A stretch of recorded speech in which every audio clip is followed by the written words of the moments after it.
Welcome to thattheraces.com website preview of the Royal Ascot meeting for 2012. We're now looking at one of the big betting races of the week.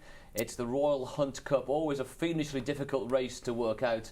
And let's have a look at some of the key contenders engaged in the Hunt Cup at this stage. Dimensions in there for James Fanshawe. He's got a good record down at Royal Ascot. He's also got Primeval in the race. Arabian Star for Andrew Balding. David Ellsworth's got Bonniebrae.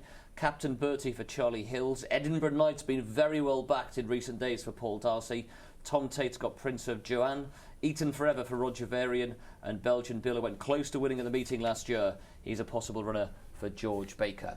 A mile the distance for the Hunt Cup on the Wednesday. To guide us through it, the brains trust of Jason Weaver and Andy Gibson. And Andy, as a punter, how important is the draw in the Hunt Cup? Well, absolutely, the draw and the ground. And certainly, if the ground comes up soft, the Hunt Cup, the Hunt Cup's Wednesday, isn't it? If it's probably going to be good to soft or soft, you want to be on a rail, I think, historically. So we don't know what the draw is at the moment. All we can do is look at our short list of horses, wait till the draw is made, and then make our decisions then.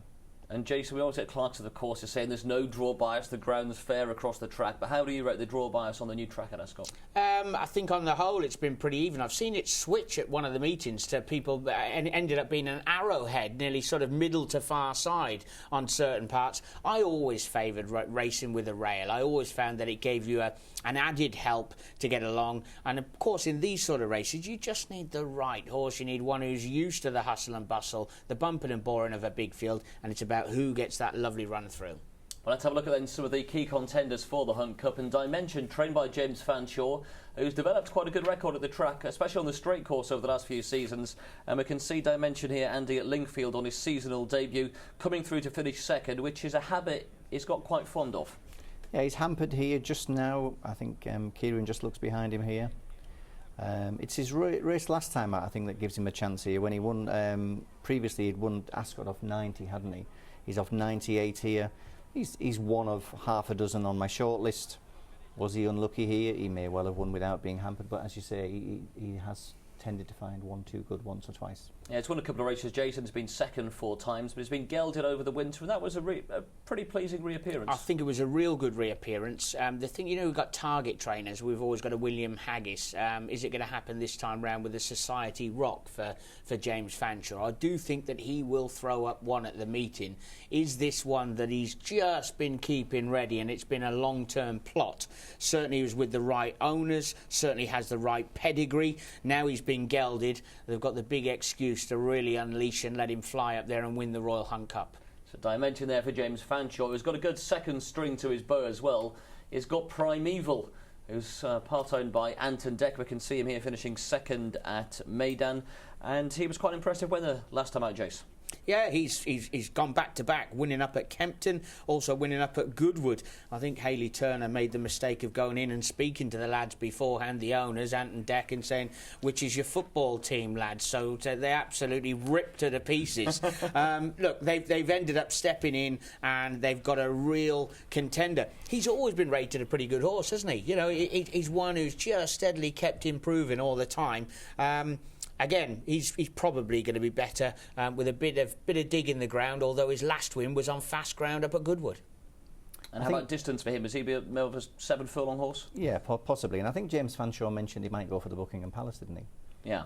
Maybe. So you'd certainly, once a trainer starts saying he might go for the Buckingham Palace, and it looks from his profile that perhaps a mile might be stretching him, you'd be a little bit concerned, wouldn't you? Indeed, and James Fanshawe with 2 very strong hands to play there.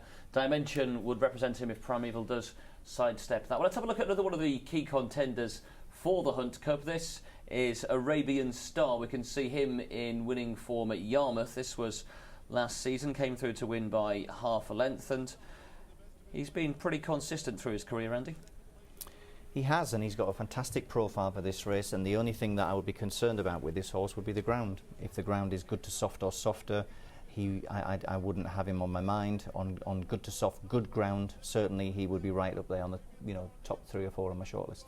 I do say that, when you go to tracks like Ascot and a Royal Hunt Cup, if you've been involved at Newmarket, where not only have you had to sort of you have to see out your races really well. You get to the bottom of the dip, and even if you're running, you can just cry enough and not quite make it home. At least last time and prior, when we saw him winning at Yarmouth, he's got that little added bit of stamina. Balding's team are in real good form. They had a disappointment, of course, with Bonfire not firing in the Derby, but they were in good order, weren't they? I think they had a couple of winners over the weekend in very good races. So he's a contender. I don't know. Is he one of those who'll latch into fourth and just find one or two well handicapped for him? What about the ground? Would you? I'd agree with that. Yeah, I think that he's probably better when it rattles a little bit. Mm-hmm. That's Arabian Star. Another one of the horses likely to play a hand here for David Ellsworth is Bonniebrae. Now, Bonniebrae went to the track quite recently and finished second in the Victoria Cup, and what was only the second try over the mile for him. He's a real likeable sort. He's won 4 from 18 overall. He's also been back in the ruck as well. Again, it's a question mark. You've got to go back quite a long time in his form for him to be stretching out over these sort of distances. I think I've just got an inkling in the back of my mind that he may just be a long sprint specialist. 7 furlongs may suit him ideal. And Andy, he has crucially got winning form on soft ground, this horse. Yeah, as has the winner there, Global Village. Obviously, that was on softer ground. That was on the straight course at Ascot, albeit over slightly shorter than the Hunt Cup. But I do like that form. I do like the form. Global Village, Bonniebrae. The third horse was King of Jazz. The fourth horse, Bray Hill, who had previously won the Lincoln. I think clearly there was a huge draw bias on that day because the first 4 home were drawn something like 1, 2, 3, 6 or so. I can't remember exactly what it was, but clearly they were all on the far rail. Lightning Cloud was the horse that suffered most, I think, from the draw in the middle there. But even so, I like that form. I like the straight course form there. Global Village will stay further. King of Jazz, I quite like King of Jazz, but you'd have concerns with the Michael Bell form at the moment, wouldn't you? Yeah, but he's had 1 or 2. They have been dipping below form, but they had a 2-year-old run really well the other day. They're just on the turn, so hopefully they are coming right at the time. You say about that form as well. Of course, I think there were 2, 1, 5, and 8. The first 4 home were all on that part of the track. Sure, yeah. And you quite like big prices, Andy. Anything else you've managed to pick through? Well, Global Village is 16s, Bonniebrae's 16s. You know, they're big enough prices. You've got Captain Bertie, won the Spring Cup. I can't remember what, I think he's about 10s or 12s, is he? And actually 9 individual winners have come from that Spring Cup. I mean, that's really, really solid form. That's the second time in a row Captain Bertie has run well. Prior to that, you'd have to say he'd been pretty unreliable, so that would be a question mark against him. But, you know, given soft ground, I like the form of the Victoria Cup.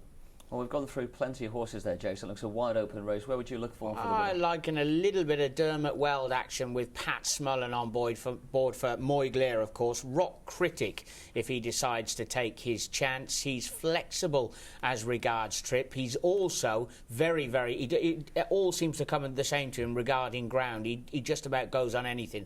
Admittedly, it was a bit of a gimme race at Tipperary that he won last time. He was 8 to 11, but it was a nice little stepping stone, gets him in there at a decent sort of weight. And you notice in a lot of these big handicaps around the 9.4, 9.5 mark, those sort of weighted animals tend to do particularly well. So Rock Critic for Jason, and for yourself, Andy?